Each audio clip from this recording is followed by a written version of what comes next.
Good afternoon. We are now resuming the March 9th, 2021 meeting of the Lane County Board of Commissioners.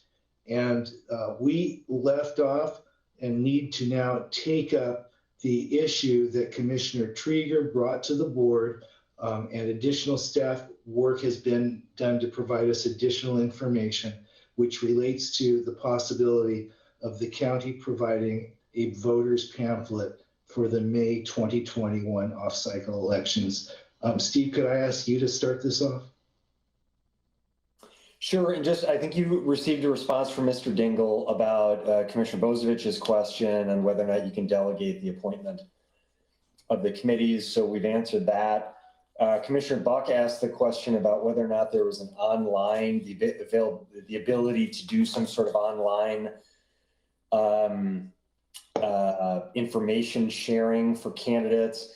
We've looked into that preliminarily. There's potentially something that we could do there. There are some concerns related to liability and security, but technology services could create some sort of form for candidates to complete, and then we could post those. We would need a way to validate that the candidate is who they say they are. So we always do that verification process as part of a candidate statement in a voter pamphlet. So we would still need to do that. But I think that if you would like us to explore that and try to do something, there are not, the constraints around statute and code as it relates to that piece. I wanted to also just share, because I know I received some questions about this, and Mr. Rickoff or Ms. Betchard can correct me here, but just for context, four measures on the ballot, 111 candidates for 199 positions. So a total, and oftentimes we'll have positions where people don't file for that position. So 111 candidates for 199 positions. Of those, at present, there are 6 contested. So of the 111 races that have candidates that have filed, 6 of them are contested. March 18th is the final deadline for filing, so we'll know the final count then. So that's, I think, happy to answer questions. Mr. Rickoff, Ms. Betchard are here, and they certainly can have more details, but I think we'll just take your direction from there. So, who would like to begin this discussion? Commissioner Trieger. Thank you, Chair. If I could ask, I think it would also help shape our discussion for just some of the guidepost the timeline that is already determined for us. So for example, March 18th is the filing deadline, and so we'll know ultimately the complete and true number of contested races. The date that by any statute or code that we would be required to have the publication of a voter pamphlet if we were to do so, the deadline to submit by then, those sorts of things that are already established for us that are not decision points, but are information and a structure in which we can make the decision that is before us. Is it easy to have those dates right now? That would be helpful to me. I'm happy to do that. Greg and Cheryl, if you want to correct me, or if we want to go right to the source. Let's go right to the source. Let's let our great county clerk jump in here. Okay, I'm happy to cover those dates, Chair Berney, Commissioners. So March 18th is the filing deadline for all candidate filings. On that same day by noon is the last day to file the explanatory statement. So that is a statutory deadline, and as also is in Lane Code. And then the arguments and candidate statements, that deadline is March 22nd, again by noon. So those are set deadlines. And if I may, Chair. Please. This morning at our earlier session when this issue came up, there was we need to appoint to a committee to create those arguments, and then there's a 5-day period to offer rebuttal or whatever that was brought up this morning. So I'm wanting to understand what that is and where that fits in as well, please. Okay, that is in lane code 2.630, and that is if you, the commissioners, direct the county clerk, myself, to produce a voter's pamphlet, there is a requirement that it's a shall appoint a committee, and once that committee is appointed, then they would have to write the explanatory statement, and then there is a 5-day review period. Once it's filed with our office, we have to do a publication, and there's a 5-day challenge period, and all that, and that is surrounding that March 18th at noon deadline. That is the last day to file the explanatory statement, so we can meet the challenge deadline. And there is a legal issue question I have before Mr. Dingle, because the both county measures have been filed already, and they've been assigned measure numbers. So we're going out of the statutory order for preparation of the explanatory statement. Normally that would be filed at the same time as the measure and the number assignment.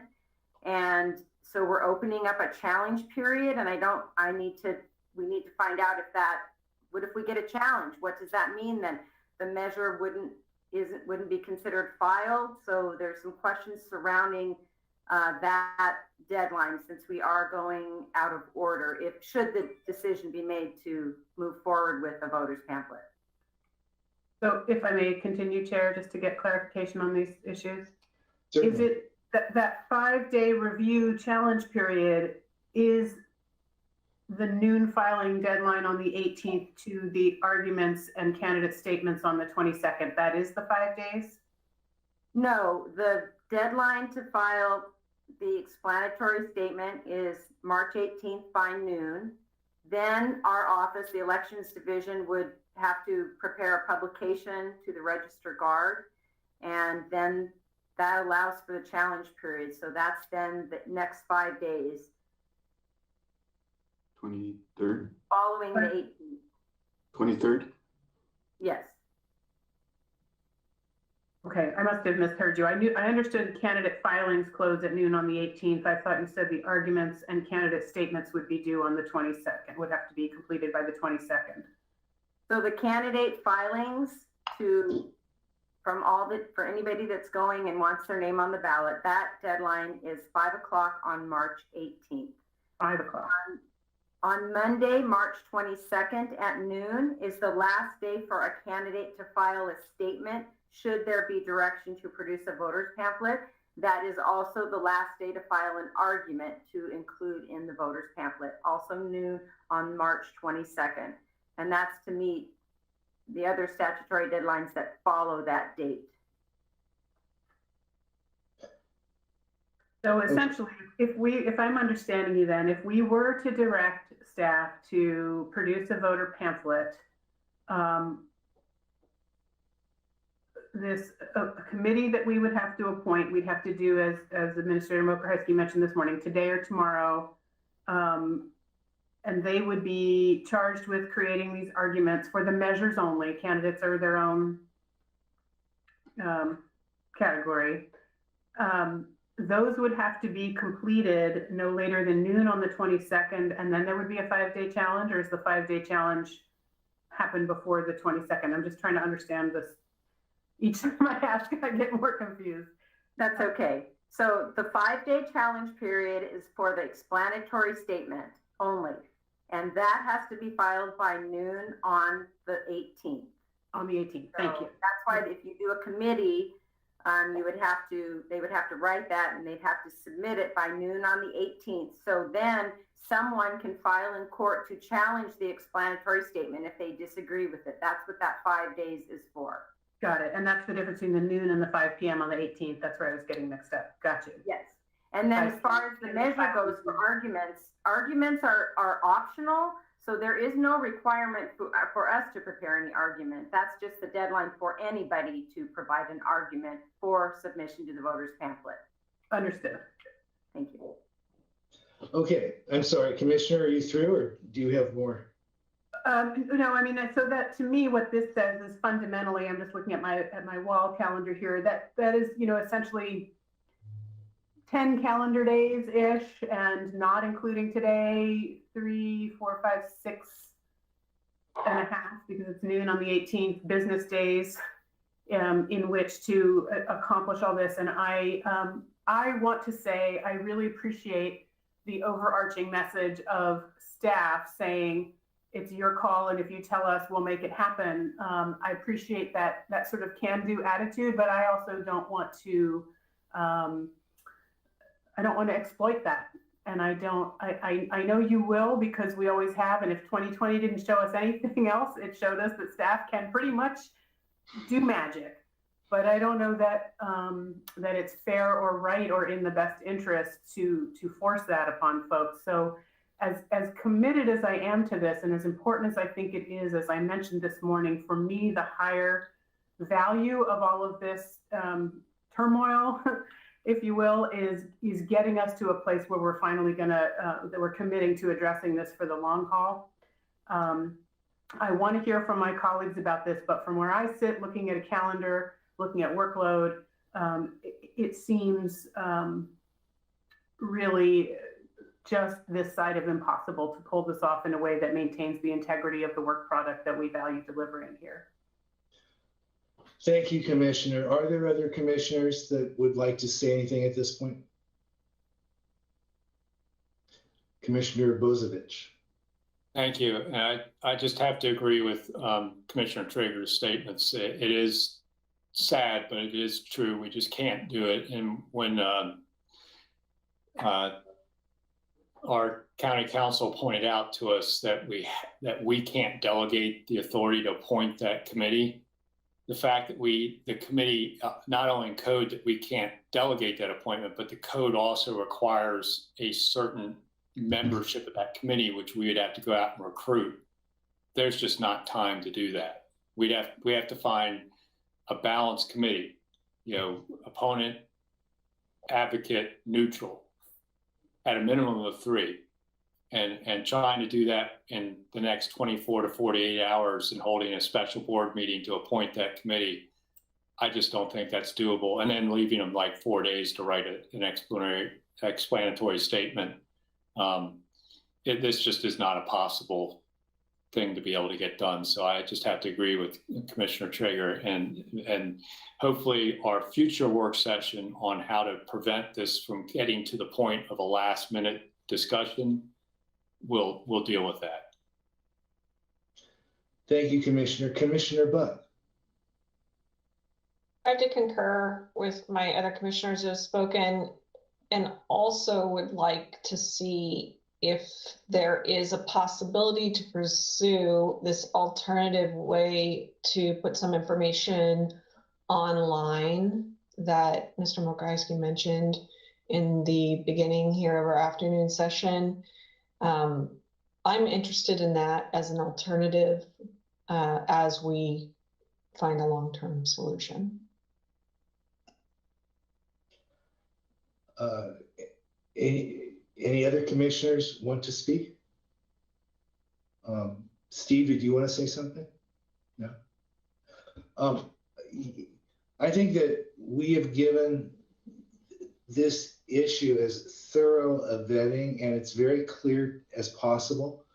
It's clear to me in the context of staff doing so much that the statutory timeframe imposed makes this almost impossible.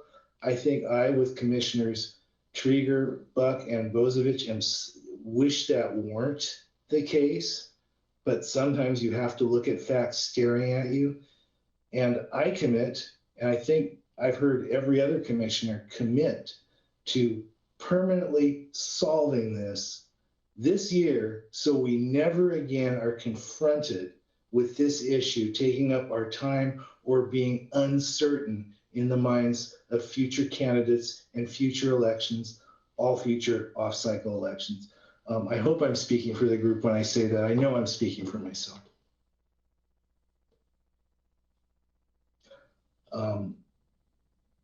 I'm sorry, my eyes are bad. I saw Commissioner Traeger and then I saw Mr. Rickoff. Commissioner? Thank you, Chair. That's fine. I just want to briefly say, just because we kind of split this conversation across 2 sessions, it's, Commissioner Bozovich mentioned it's sad that we can't, it's frustrating to me as someone who's new I really would have liked to have been able to meet the requests of our constituents, but clearly sometimes timing and statutory limitations get in the way of that. But this body has existed long before I took office, and it's really frustrating to me to step into this role and have something that's been a frequent, regular, over the years issue not have been addressed by past boards. And I'm frustrated on behalf of community who might be watching that this group first raised this a month ago, and that we're just now getting to it, and now we're bringing it to a really disappointing conclusion for community members who've messaged us about this. I hope that, as I said, not only this creates a lasting structural fix, but that for any of the community members who've been emailing us, they have the opportunity to watch both our conversation this morning and this one, so that they understand the context in which this really difficult and disappointing conclusion was reached. Thank you, Commissioner. Mr. Rickoff, did you still want to speak? Chair Bernie, Commissioners, so I've heard that you are interested in having us pursue an online option. It would help staff that be limited to simply those races where they are contested. And so to have some framework around it will assist us. We are starting to work with tech services as we have more questions and answers at this point in terms of getting this cleanly up, but we would be actively pursuing that as an option, with the caveat that we're really focused on strictly contested races, and we won't know that until the final count until March 18th. I think that was a request for direction from commissioners, if I heard that correct, Mr. Rickoff. So are there head nods to that request? I see three at least. Yeah, I just want to note that you won't really know if they're contested races till March 21st, when the deadline to withdraw a candidate. Because the filing deadline's the 18th, but you can then withdraw. Correct. Thank you, Commissioner. Is that it for you, Mr. Rickoff? Yes, it is. Thank you. Anyone else before we move on? I believe we are now at review of assignments. Oh, excuse me. Yes, Commissioner Bozovich. We're going to do other business before review of assignments. Well, on the agenda I'm looking at, the answer is yes. No, the answer is no. We're going to review assignments. We're going to do other business. I know you have other business. Thank you. Steve? Okay, Chair and Commissioners, I have 3 items here. The first was Commissioner Buck's request for a work session and possible action on lowering permit fees, options for lowering permit fees in the McKenzie Valley, the Holiday Farm fire affected area. The second is the discussion you just had, but focused on exploring how best to arrive at a better solution for ongoing voter pamphlet funding and in creation as a regular practice and policy of the board. The assignment's been expanded to look at all options for future elections and to bring that back to the board, not just the legislative committee. And then the third item requested by Commissioner Bozovich is a letter of support, which we're working to see if we can have on consent calendar for next week, related to the LCC Aviation School, as well as a joint elected official meeting between various bodies to be coordinated and conducted at a later date. Thank you. I believe that's it. Did any commissioner think Steve missed anything? Okay, we're now on the final item of today's agenda, item 18, other business. Commissioner Bozovich, I knew you had your hand up. Thank you. And because we can't make decisions in executive session, I'm bringing this out in public session. And I'm not sure if I should do this as agenda team request or just do a straight out motion that we develop an ordinance that requires local governments that enact a revenue measure that requires the county to incur costs that local government reimburse the county for those costs. Is that a motion? So moved. Second.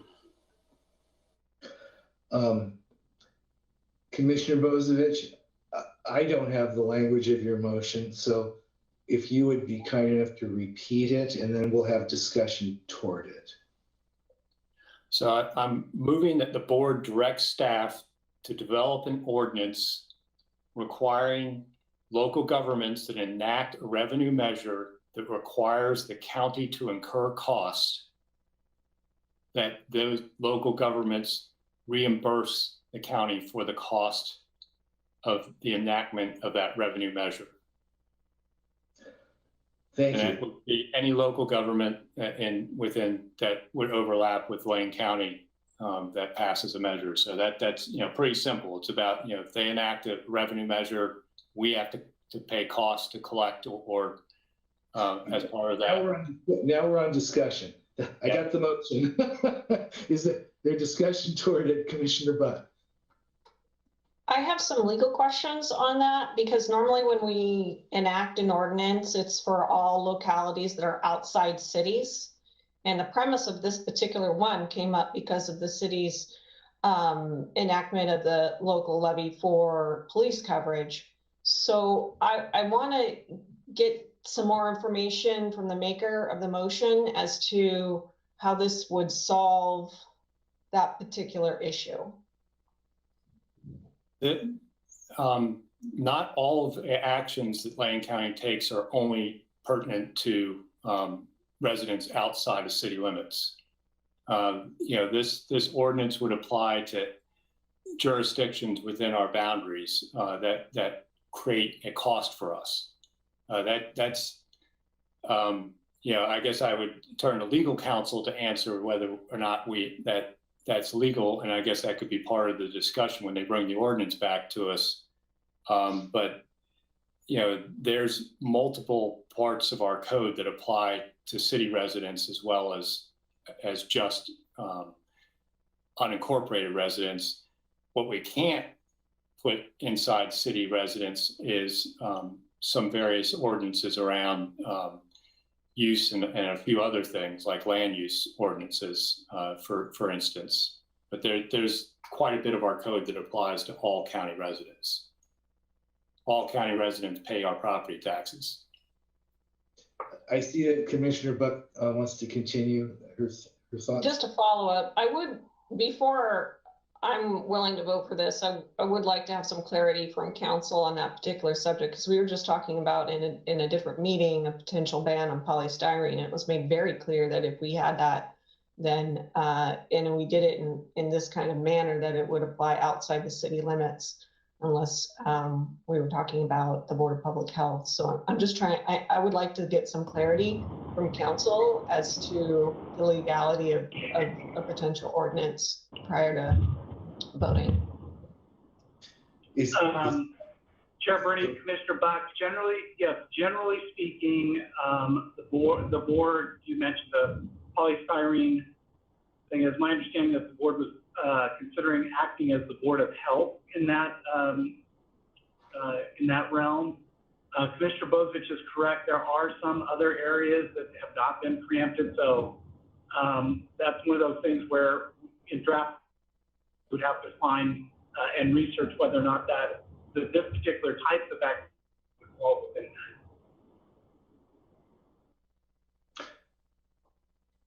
that. Question to the maker of the motion, which would be Commissioner Bozovich. Are you willing to allow the unanswered questions to be answered and to bring this up at the next meeting, or do you want a vote now? Well, I have a second on the motion, so I'll have to ask the second to agree. But I would be willing to let legal counsel take a quick look to make sure it applies within cities. I'm pretty sure it can. So I'm willing to wait to get a definitive answer on that. Does the second agree to that? Yes, Chair, I agree to that. And Yeah. Commissioner Buck, would that be in your interest as well? Yeah, that makes sense, just to provide actual expectations on a potential ordinance. And the only other thing that I was going to bring up is that it would need some clarity on whether this applies to, it can't be retroactive, so it would have to apply from this point forward, unless there's a different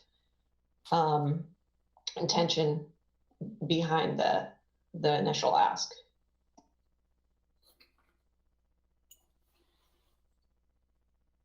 No intention to be retroactive. Okay, no, I'm sorry, go ahead. Yeah, I will mention we were just discussing a voter pamphlet, which our code about voter pamphlets covers candidates from inside cities for various districts. So that's just for instance where our code covers city residents. It sounds to me, unless any commissioner objects, and it doesn't sound like that will be the case, that even though we had agenda setting this morning, we will add this item to next week's agenda with legal opinion providing information to the board. Does that meet with everyone's satisfaction? Okay. Commissioner Farr, I'm so sorry. I know you had your hand up, maybe even before Commissioner Bozovich on this agenda item. That has passed. Thank you. Is there any other business? Yes, Commissioner Farr. Thank you. This is a different item. I just wanted to mention something that I hinted at a little bit earlier in the day. Currently, there is a sweep of homeless sites being conducted by the Eugene Police Department. It's homeless sites along the river. My understanding is that a number of those campers are being relocated to county property off of MLK Boulevard. It's an example, as we move forward with the cooperation between jurisdictions of one jurisdiction taking action potentially without either informing or coordinating with an adjacent jurisdiction, which is currently causing the county staff time and effort to respond to what is happening through a Eugene Police Department action currently. Commissioner Farr, that's fascinating. Are you saying, and forgive me, that because of sweeps occurring in the city of Eugene, the county is now allocating time to provide shelter for people that are being swept in Eugene? That's not exactly what I said, Chair. The people who are being removed from where they're camping are choosing to go onto adjacent county property, and it's county property that my understanding, and I've not eyewitnessed this yet, which I will subsequent to this meeting, is that it's in areas that are really unsafe for that type of occupancy right now because of construction, because of other issues. So once again, I don't have all the information. I'll provide more of a report, but the issue that I'm bringing up is that we hopefully will have the kind of discipline in jurisdictions to understand that our action isn't completely contained within our own jurisdiction. Thank you, Commissioner. Commissioner Trieger. Thank you, Chair. I think, Commissioner Farr and I, this whole board, we share real concern about the crisis of the number of unsheltered people in our community. And when members of the public call Eugene Police Department because they see real or perceived criminal acts happening, that is when these camps are cleared. I know that EPD and Eugene City Council have recently made great effort to give advance notice of the clearing of these camps to provide the opportunity for organizations doing street outreach to support the relocation. I think it's not an accurate representation. I did hear Commissioner Farr try to clarify but that it's not as if the city of Eugene intentionally conducted or made direction to their staff to do something and directed people onto county property. This is a problem of whack-a-mole where people in our community who are unsheltered have nowhere safe to go and will try to find whatever the next possible piece of real estate they can. Sometimes it's city property, sometimes it's county, sometimes it's a different city than City of Eugene. This is a huge problem, and I don't know that we're helping to solve it with this kind of conversation and these sorts of implied accusations. Thank I have you, to respond to that. Commissioner. Not to take this down a hole right now. That is not, you're mischaracterizing my statement, Commissioner Trigger. Let's take it up in a separate conversation that's not in public. You're mischaracterizing my statement. It's been a long day. Is there any other items for the good of the board before this meeting is adjourned? Thank you all so much. We have so much on our plates. This has not been an entirely happy meeting, even though there was a lot of good news as it related to our risk levels, to economic activity. Thank you very much. This meeting is now adjourned.